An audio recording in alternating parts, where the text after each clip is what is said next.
Ya, vamos a partir con esta clase. Vamos a continuar directamente con lo que teníamos en la mesa al terminar la clase anterior. Terminamos entonces con la primera parte del tema de anclajes. Recapitulando un poco eso, yo les mostré la teoría de anclajes, les mostré cómo se calculaban antes, cómo se calculan ahora. Lo que nos gustaría ver es un ejemplo, ¿cierto? Y lo vamos a ver más rato. Respecto al tema de la disipación de energía en anclajes, ¿cierto? Tenemos que históricamente en Chile se ha dicho que sí, los anclajes dúctiles disipan energía, cosa que vimos que es más o menos cierto. Lo que no tenemos claro es cuánta energía, cuál es el aporte real y cómo podemos cuantificar eso a través de los parámetros de diseño, particularmente el factor R, que es el que modela la ductilidad de todos los fusibles que hay dentro de la estructuración. Por lo tanto, mientras no podamos cuantificar eso, hay que tener ciertos cuidados porque estamos poniendo demasiada importancia en algo que no tenemos caracterizado. ¿A qué me refiero con eso? Hoy por hoy, si nosotros quisiéramos definir claramente cuál es el aporte del anclaje dúctil, podría ser cualquier cosa. Desde mucho, como decían las investigaciones de Christian, hasta cero, como decían las investigaciones del PIR. Entonces, teniendo esos dos extremos, estamos en cualquier parte. Es evidente que en algunos casos los anclajes efectivamente aportan. Y también es evidente que en otros casos no aportan. La forma de caracterizar eso es a través de algún tipo de protocolo que diga cómo se diseñan los anclajes, qué es lo que no tenemos. Una vez que tengamos un protocolo que nos diga cuál es el resultado con una baja dispersión, entonces podremos estudiar su impacto.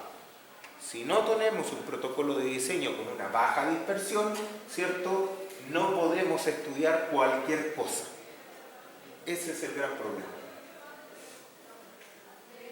Yo aquí les voy a mostrar una propuesta, ¿cierto?, para diseñar anclajes. En principio es para bases empotradas. Hay gente que lo ha extrapolado a bases rotuladas, pero fue desarrollado para bases empotradas. Lo primero es que todo el proceso se va a hacer en el RFD. ¿Por qué? Porque básicamente estamos hablando de resistencia y cuando tratamos de hacer diseño por capacidad, que va a aparecer entre medio, el LRFD es mejor que el ASD para no estar haciendo estas equivalencias raras que nosotros hacemos. ¿Ya? Se incorpora llave de corte en todos los casos. ¿Por qué?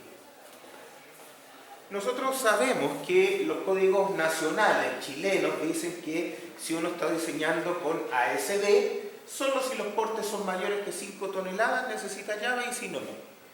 El problema de eso es que si uno no usa llave, el corte lo toman los pernos. Por lo tanto, tengo pernos que están diseñados para corte. Como los pernos, ¿cierto?, solo 2 de ellos pueden tomar el corte en un anclaje, no todos, ¿cierto?, solo 2 de ellos. Bueno, entonces los pernos van a subir, ¿cierto?, se van a hacer más robustos por efectos del corte. Si se hacen más robustos por efectos del corte, el día del níspero van a fluir en tracción. Un anclaje que no tiene llave de corte ya no va a ser dúctil, porque tiene acoplado el corte y la tracción.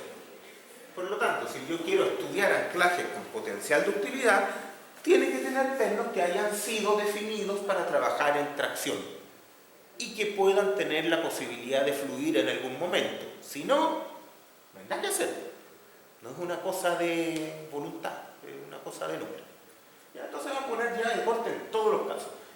De todas maneras, es bastante recomendable poner llaves de corte en todos los casos. No va a encarecer el proyecto, eso, ¿ya? Un par de placas debajo de la placa base no cambia nada en el presupuesto.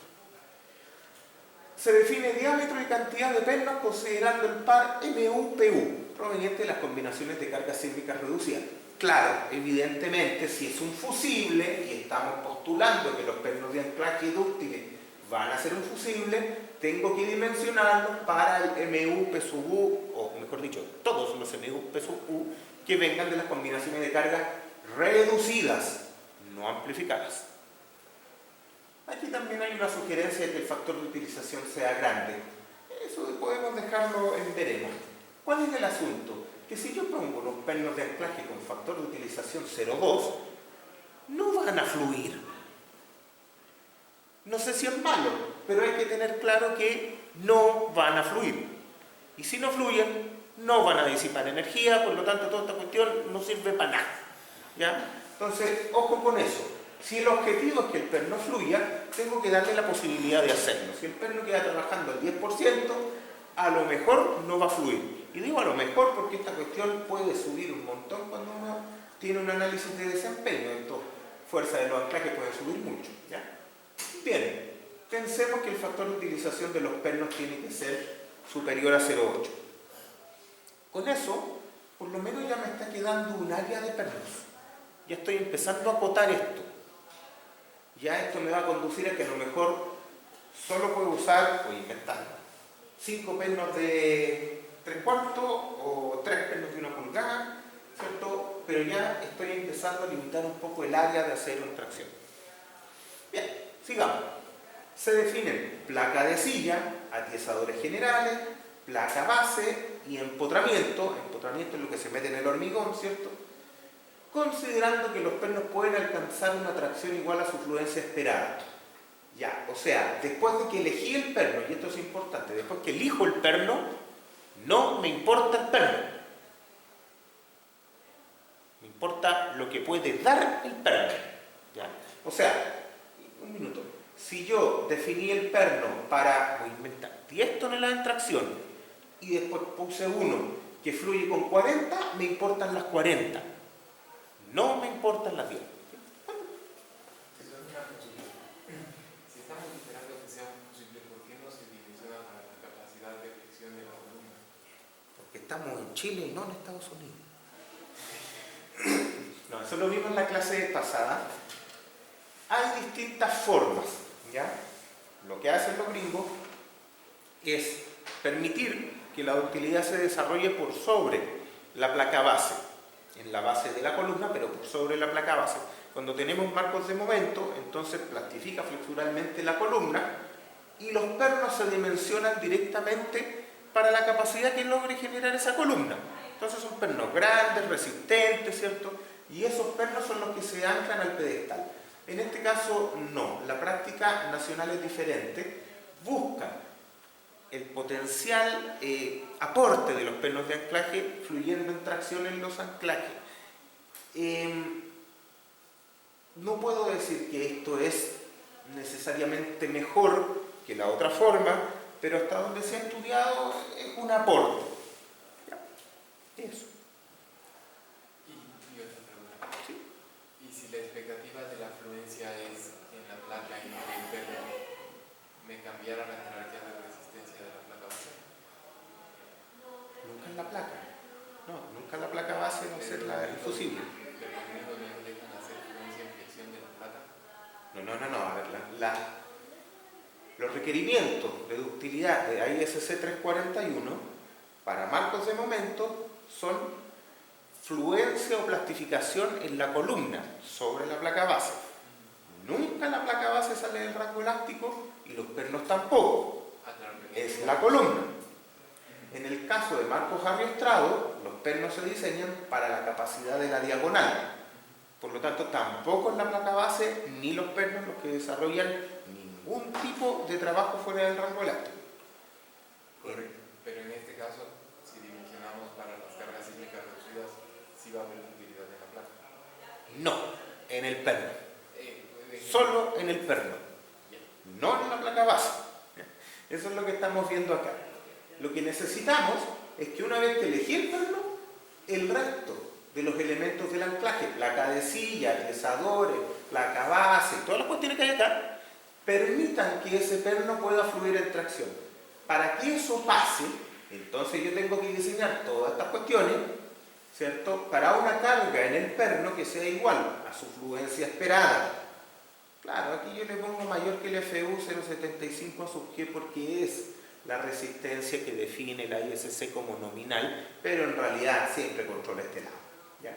Entonces, básicamente tenemos súper claro, si queremos que el perno pueda fluir en tracción, entonces la silla, los atiesadores y todas las cosas que andan por ahí tienen que ser capaces de soportar la fluencia esperada de ese perno, ¿ya? Entonces, ojo con el cambio. Si el perno quedó muy sobredimensionado, este valor va a ser muy grande y me va a molestar para la silla, para la placa base, para todas esas cuestiones. Entonces aquí es donde empiezo a tener otro equilibrio. ¿Se fijan? Ahora uno dirá, bueno, pero esto es bien evidente. Bueno, sí. Pero este número es bastante perseguido porque, como les decía, el código, nuestro código, NSH 2369, ni siquiera es la versión 2023, define esto. Lo que define el código es el fusible debe ser el perno. Nada. Y con eso uno puede llegar a cualquier parte. Cuando uno acota un poquito esto, empieza a tener mejores resultados. Bien, elijo el perno. Después de que elijo el perno, las placas y el empotramiento del perno se hace con diseño por capacidad, para que funcione esa cuestión. Si no, no va a funcionar. Condiciones geométricas. Bueno, este es un tema que nunca se ha exigido, pero viene un poco de la lógica. Se propone, ¿cierto?, que el anclaje dúctil sea dúctil.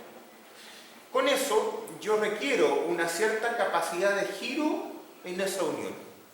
Como conexión de momento, debería clasificarse como unión de alta ductilidad, porque lo que yo quiero es que los pernos se estiren, pero de ninguna forma que se vayan a cortar. Si se cortan, estamos sonados porque se cae el edificio, se muere la gente y todas esas cosas, ¿ya? Entonces, no funciona. La definición de giro dúctil está establecida, ¿ya? Y aquí yo simplemente la saqué de la ISC y dice que es aquella unión de momento que es capaz de soportar un giro del 4%. Está definido. Evidentemente no queremos llegar al 4%. Si tenemos un giro en un anclaje del 4%, ya se rompió todo lo que hay adentro, ¿ya? Pero el punto es que desde el punto de vista de resistencia deberíamos poder hacerlo. Insisto, deberíamos poder soportarlo aunque no queramos llegar a él. Esa es la diferencia. De hecho, nadie quiere llegar a un 4% tampoco en los giros de la viga, ¿ya? Lo que estamos buscando es que se pueda llegar, que es distinto. Bueno, nunca en los anclajes se ha medido la capacidad de giro. Y ese es un problema, porque cuando yo mido la capacidad de giro me doy cuenta cuánto se pueden alargar los pernos y en ese sentido cuánto tienen que tener de largo expuesto. ¿Ya? Lo vamos a ver con un bonito dedo. Diseño de elementos. Ya. Diseño de placa de silla. Dado que la placa de silla la vamos a diseñar por capacidad, lo que yo propongo acá es usar el método de las líneas de fluencia. ¿Por qué? Porque si no voy a llegar a espesores de plancha que no voy a poder poner. Con el método de las líneas de fluencia puedo llegar a una plancha de un espesor un poco menor, pero totalmente validado a través de la teoría. ¿Cuál sería la resistencia de una placa de ese tipo? ¿Cierto? Esta es una idealización de la placa de silla. ¿Cómo la estamos idealizando? Como una losa que tiene dos de sus lados apoyados y un lado continuo. Alguien me dirá, pero la placa de silla en realidad tiene los dos continuos. No, porque aquí controla la de borde. En la de borde solo tengo el atiesador que apoya esto. Y en líneas generales, la placa de silla va a tener un espesor notablemente mayor que el atiesador. Por lo tanto, el atiesador no va a generar una resistencia al giro suficientemente importante. Acá atrás alguien dirá, pero aquí va la soldadura contra el ala y el ala es grande. Comparada con la placa de silla, no necesariamente. Ahora, con todo eso, este modelo sí es relativamente conservador. Sí. Y es a través de líneas de fluencia. Ojo, el problema de las líneas de fluencia, y alguien dirá, es tan buena esta cuestión, ¿por qué no lo usamos en todos lados? Porque tiene un problema. Y es que la movilización de las líneas de fluencia exige que la deformación sea todo lo grande que sea requerido para movilizar el mecanismo plástico. ¿Qué significa eso? Que esto se va a formar todo lo que sea necesario. Y esa es una deformación grande. Ahora, ¿qué es grande para una placa? Para una placa de silla que va a tener, no sé, 10 por 10 centímetros, la deformación vertical serán 2 milímetros. Eso es súper grande, tremendamente grande. Y esos 2 milímetros ¿qué le van a importar al estiramiento del perno si nosotros estamos buscando un par de centímetros de estiramiento del perno? Por lo tanto, dada la ubicación de este problema y que la deformación grande no representa ningún problema, entonces podemos usar el método de las líneas de fluencia. ¿Ya? En general, yo uso harto el método de las líneas de fluencia para problemas de conexiones, no de otra cosa, de conexiones. ¿Ya? Porque ahí me puedo dar el lujo de soportar deformaciones porcentualmente grandes, pero como deformación absoluta, pequeña. ¿Ya? Ese es el punto. Bien, ahí está el factor de líneas de fluencia. ¿Cómo tendría que calcularse esta cuestión? Bueno, muy fácil. El P sub U, que sería la carga en el perno, es igual al T sub U, que ya vimos recién, y la resistencia de esto será el phi mn, que lo conocemos, ¿cierto? El phi 0,9 e cuadrado cuarto Fegir, que es el mn, en realidad es el mp unitario, por unidad de ancho, y eso por el factor de líneas de fluencia que sale de esa configuración, y lo tengo acá. Ya esta cuestión no la van a encontrar en el libro porque la deduje yo mismo, pero pueden hacerlo ustedes mismos y ojalá lleguen a eso. Estas personas me han dicho que no llegan a eso, pero hasta el momento parece que está en la web. Ya. Bueno, ahí tenemos las líneas de fluencia para la silla. El atiesador de silla. ¿Ya? ¿Qué es lo que quiere decir esa cuestión? Básicamente lo mismo que decía en las diapositivas cuando les comenté de esto.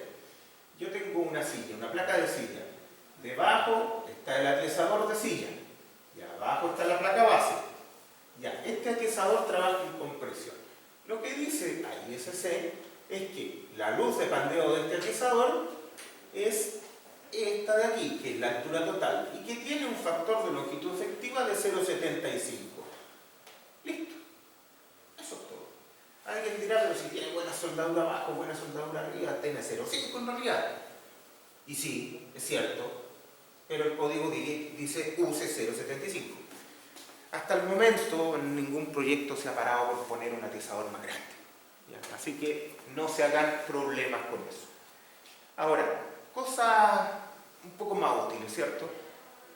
De los diseños, ¿cierto? Cuando yo estoy trabajando con pernos A36 y estoy trabajando con placas A36, típicamente el espesor de la placa de silla es del orden del tamaño del perno.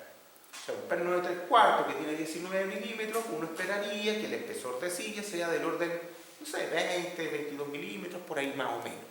Si está usando pernos de 1 pulgada, bueno, podría andar en los 25 milímetros, por ahí anda la cosa. El atiesador en general va a salir chico. Yo les recomiendo que, por ahí hay unas recomendaciones de que no sea menor que 3/8 del espesor de la placa de silla.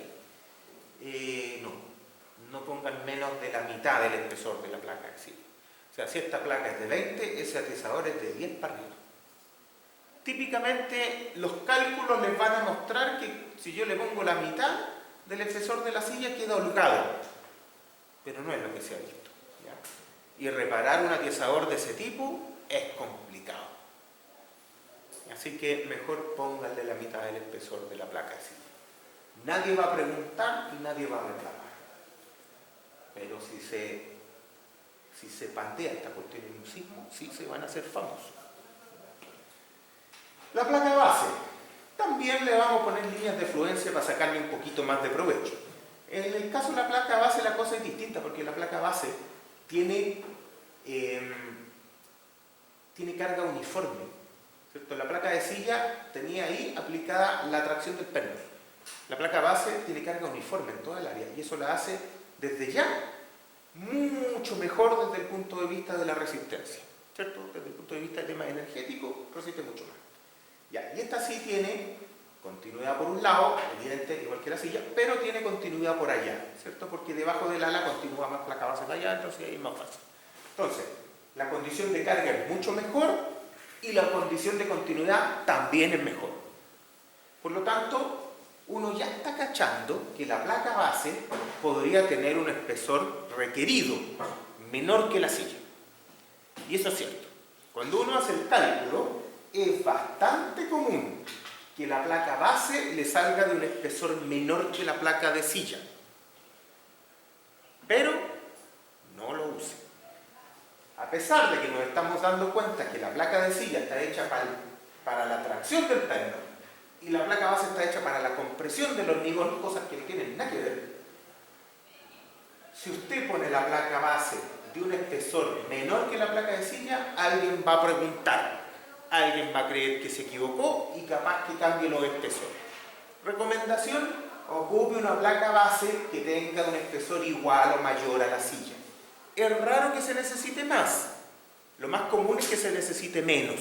Y si se necesita menos, póngale el mismo espesor a las dos, porque si no, alguien va a corregir esta cuestión en el camino. ¿Ya?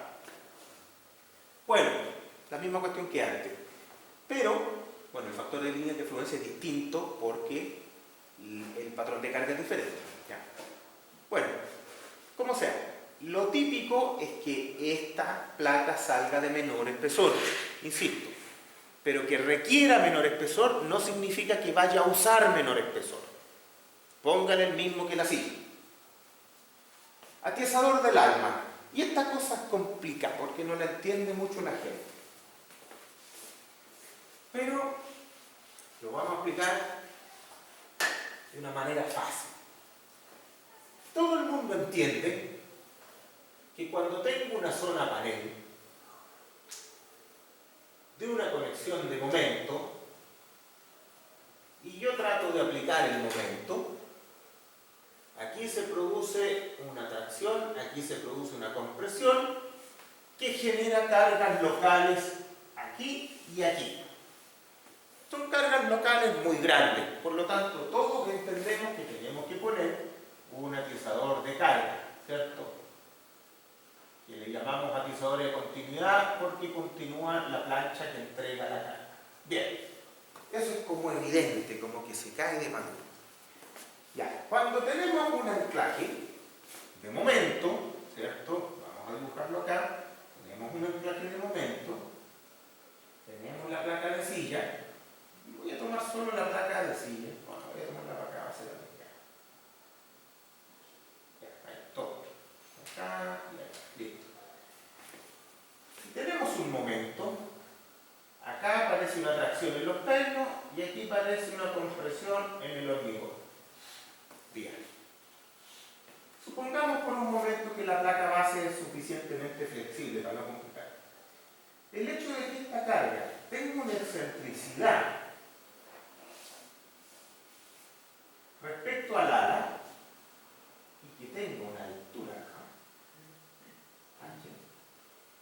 hace que si yo tomo un momento respecto a este punto, ¿cierto? Esta excentricidad genera una carga en esta dirección en la placa de silla. ¿Cuánto vale esta fuerza? Bueno, fácil porque es cosa de tomar momento respecto a eso y despejar. Digamos que esta tracción es T, para que sea fácil. Ojo, T está representando la tracción de todos los pernos que hay en esa línea. Si 4 pernos son 4 pernos. Entonces sería T por E partido en H. Esa sería la carga. Alguien dirá, pero el E es chiquitito respecto al H. Por lo tanto, la carga se hace más chica. Sí, claro. Pero recuerde que este T es súper grande. Porque tiene todos los pernos fluyendo a resistencia esperada. Si usted tiene, no sé, una silla de 10 centímetros, tiene una excentricidad de 5, pero tiene una altura como de 2,50. Entonces aquí uno dirá, esto es como un quinto más o menos del eje. Sí, puede ser. Y eso es harto más chico. No sé si es chico. Pero lo que es claro es que esta carga está en la misma condición que esta otra. Por lo tanto, usted tiene que revisar si el alma requiere o no un atizador de carga en ese punto. ¿Ya? No es para nada raro que si yo tengo que ensanchar el ala de esa columna para recibir los pernos, esa carga que se está traspasando por la placa de silla hacia el alma sea grande. Y por lo tanto yo tenga que poner un atizador aquí de continuidad. Este atiesador de continuidad se calcula exactamente igual que los de allá. Es un atiesador de carga, no tiene ningún tipo de complicación. Eso es lo que dice acá en un idioma con ecuaciones más complejo. Pero esto es lo que dice acá. Por lo tanto, si esta alma es de 6 milímetros, 8 milímetros, y le está haciendo llegar una silla de 25 milímetros, a lo mejor le va a salir aquí un atiesador. ¿Ya? Ojo, no siempre se necesita. En anclajes pequeños lo más probable es que no se necesite. En anclajes grandes lo más probable es que sí se necesite. ¿Ya? Ese atiesador de carga. Pero si existe esa fuerza P, esa fuerza de P, ¿no haría también que los pernos tengan constante tensión? No, los pernos están en tracción siempre. Pero esta fuerza es local.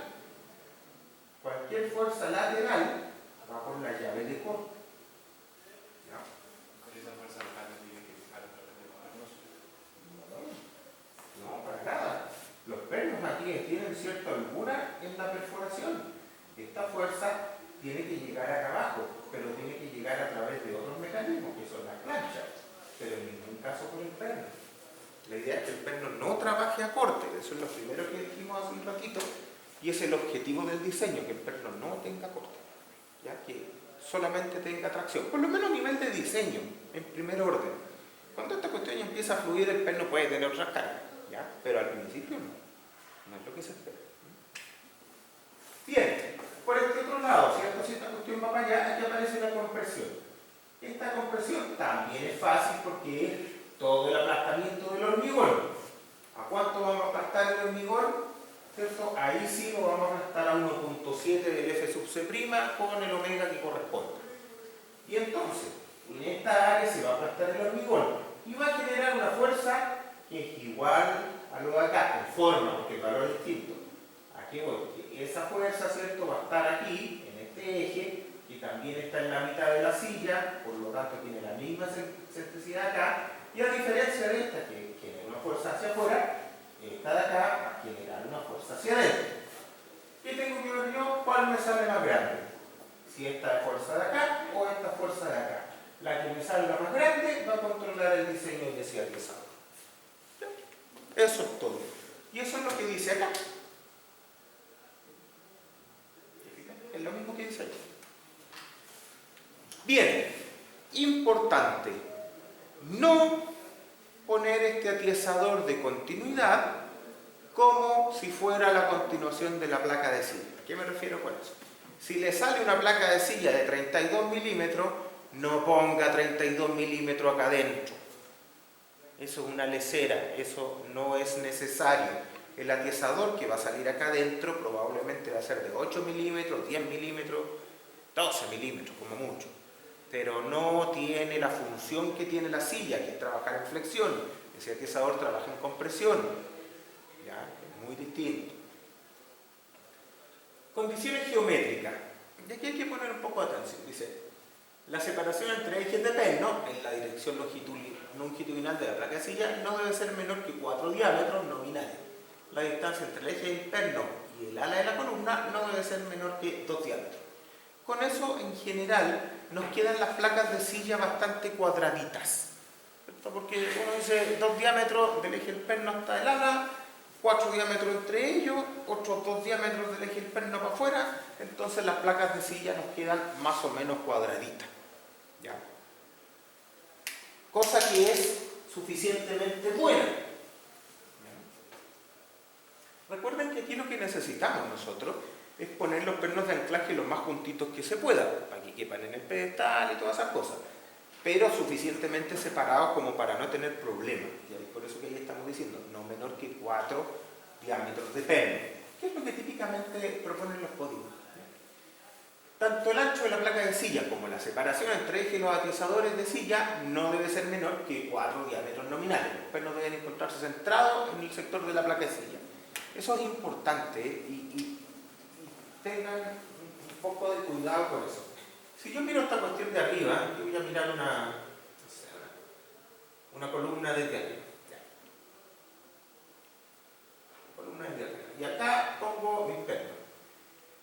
Uno ahí y uno ahí.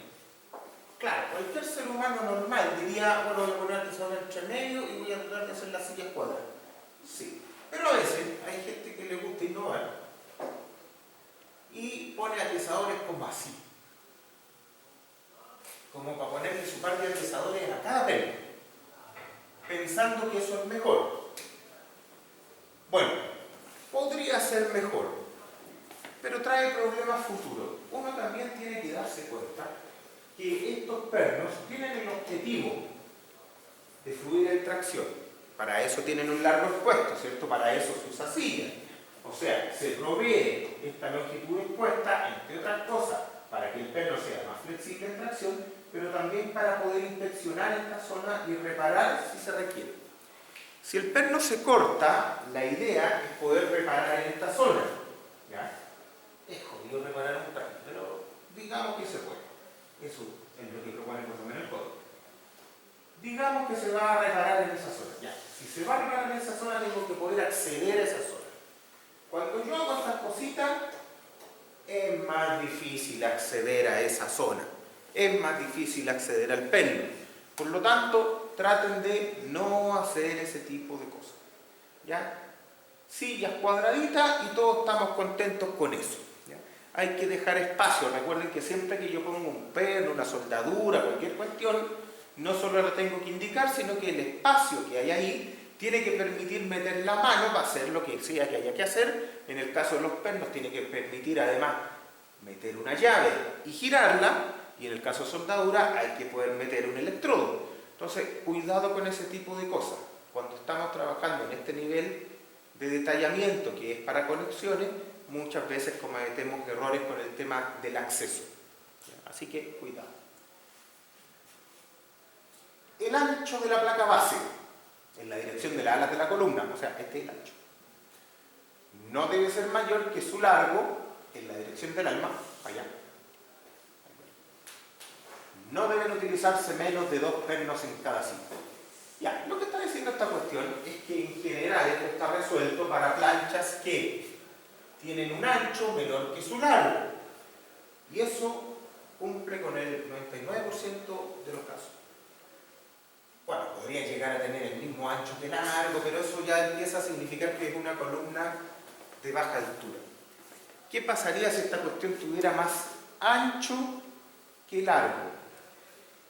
No es que esté mal propiamente, pero eso es un indicador de que probablemente estoy usando una columna de baja altura y necesito darle más altura porque si no la cantidad de pernos que me está saliendo es demasiado grande. Se puede hacer, pero es un indicador de que estamos llegando a una solución mala. ¿Ya?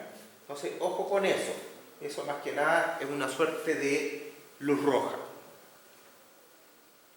No deben utilizarse menos de 2 pernos por silla, sí, claro. O sea, si a usted le sale que con un pernito está suficiente, igual póngale 2, ese anclaje ya no va a ser dúctil, ya nos fuimos a la punta del cerro con todo eso, pero es bastante común en estructuras pequeñas, ¿cierto? El perno de anclaje más chico que yo puedo usar es de 3/4, en acero va 36, probablemente si estoy empotrando mi N20, con 2 pernos voy a estar listo. Pero si el anclaje tocó en los mínimos, tengo que darme cuenta que esos pernos probablemente están muy sobredimensionados y ya no voy a poder hacer que este anclaje trabaje como un anclaje dúctil. Alguien dirá, bueno, ¿y entonces qué hago? Bueno, la norma le dice nada. Uno debiera saber que no va a disipar por ahí, pero a la norma no le interesa demasiado. ¿Ya? Cosa tremendamente importante porque no sale en ningún lado. Dice, el largo de estiramiento libre del perno de anclaje entre tope inferior y placa base, tope inferior de placa base y tope superior de placa de silla, o sea, ahí, arriba de la silla y abajo de la base, debe permitir un estiramiento del 10% del perno. 10% para arriba, se tira para arriba, agarro eso, lo estiro para arriba, 10%. Bien. Para un giro de la base del 4%, claro, obvio, si es lo que ando buscando. Entonces, si toda esta cuestión es rígida, esto gira en torno ahí. Por lo tanto, yo pongo un 4% ahí y esta cuestión se va a estirar. Ya. Y ese estiramiento tiene que permitir un 10%. Ya, ok. Adicionalmente, el largo de estiramiento libre no debe ser menor que 10 diámetros nominales ni mayor que 12. Cuando yo aplico estas restricciones geométricas, más las cosas que tenía arriba, el resultado de ese anclaje es súper poco disperso. O le sale un anclaje, o dos opciones, o tres opciones, pero tres opciones parecidas, pero no le sale cualquier cosa. ¿Ya? Si usted sigue esa metodología, todos vamos a llegar a anclajes súper parecidos, quizás no el mismo, pero súper parecidos. Y como son súper parecidos, sí los puedo caracterizar y los puedo estudiar. Y de pasadita sirven para lo que quiero que sirvan. ¿Ya? Démosle un minuto a esto. ¿Qué se refiere esto del 4%, el 10%? Y con esto seguramente ya nos vamos a ver. Lo que yo siempre quise es que esta cuestión pudiera girar. Voy a hacer el anclaje aquí como grueso nomás. Ahí y ahí. Lo que yo siempre quise es que esta cuestión pudiera girar, pero nunca lo verifiqué. Lo que está diciendo ahora es, le pido giro. ¿Cuánto? Un 4%. Listo. Entonces, si desde aquí hasta el perno yo tengo, voy a decir, L, para que sea fácil, ¿cierto? ¿Cuánto se alarga acá? Acá se alarga delta. El perno se alarga delta. ¿Por qué? Porque siempre ponemos al delta. ¿Cuánto vale delta? Bueno, fácil. Vale L por 4%. Y listo, yo tengo el L, tengo 4% y tengo cuánto se va a alargar el perno. Se acaba el problema. Tengo el delta. Bueno, ¿en qué largo se va a alargar este perno? En principio, desde debajo de la placa base hasta arriba de la placa de silla, como mínimo. ¿Ya? Les cuento que por lo general la plastificación del perno penetra el hormigón y no penetra poco, puede penetrar 6 diámetros, 8 diámetros, hay gente que llega hasta los 12 diámetros. ¿Ya? Entonces hay ahí una longitud flexible y plástica que penetra en el hormigón, dependiendo del modelo que yo estoy utilizando para transferir la adherencia entre hormigón y perno. Pero por un momento, olvidemos eso. Solo por un momento. Digamos que la longitud flexible es solo la de acá arriba, que sea fácil. ¿Ya? Vamos a ponerle L2. Este vamos a ponerle 1 no queda tanto ya. L2. Entonces a mí lo que me interesa en realidad no es el delta, me interesa el éxito. Porque el acero se corta con éxito, no con delta. ¿Y cuál será el éxito? Bueno, fácil, pues el éxito será el delta partido por el L2. O sea, básicamente tengo L1 partido por L2 por 4%.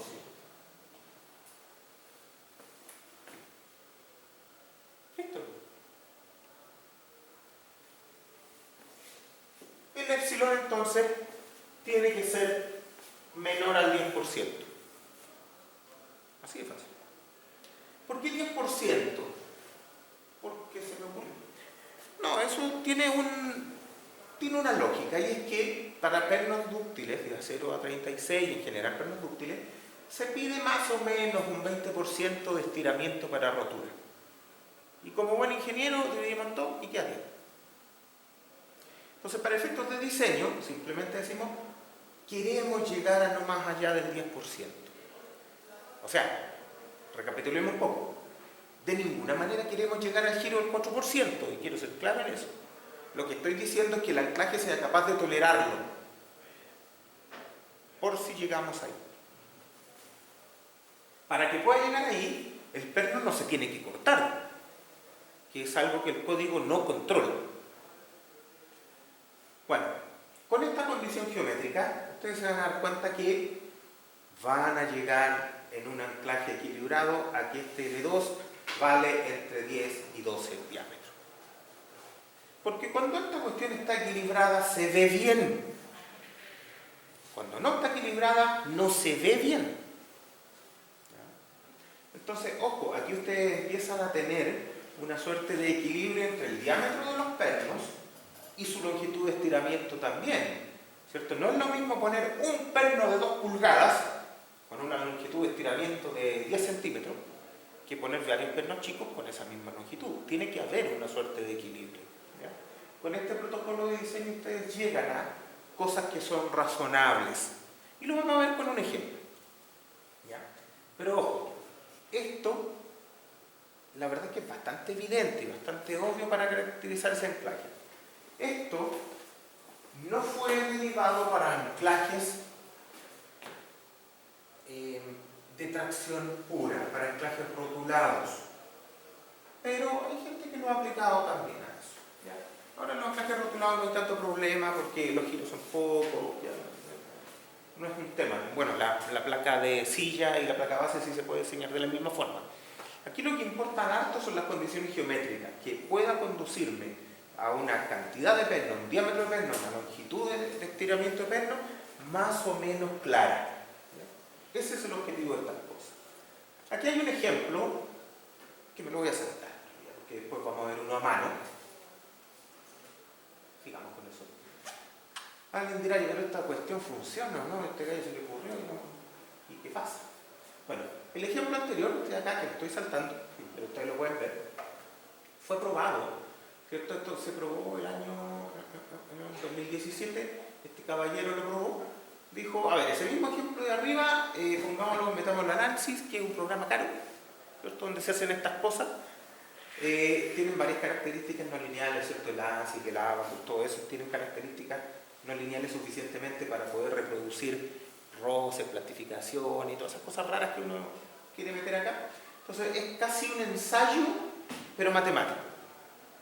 ¿Ya? Después de esto ya sigue romper cosas, para ver si dio lo mismo, pero típicamente da lo mismo.